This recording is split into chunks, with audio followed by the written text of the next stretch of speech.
To be successful in learning Photoshop for teaching and learning, you need a basic understanding of how to use your computer and access to a copy of Photoshop. Now, in this course, I'll be using Photoshop CC 2018 edition. If you have access to this version, then your screen should look very similar to mine. If you're using a different version of Photoshop, then some of the tools may look a little different and they may be in slightly different places, but you should be able to follow along with all the major concepts and tools that we'll be covering.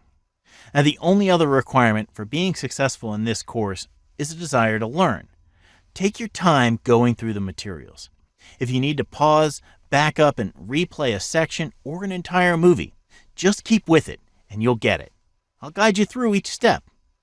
If you're more comfortable with the concepts and you just need to skim through the materials, then click that little gear icon in the bottom corner of the player. Speed the videos up to work through the entire course at a more accelerated rate.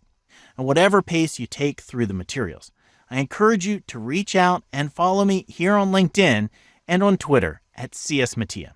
Okay, let's get into Photoshop.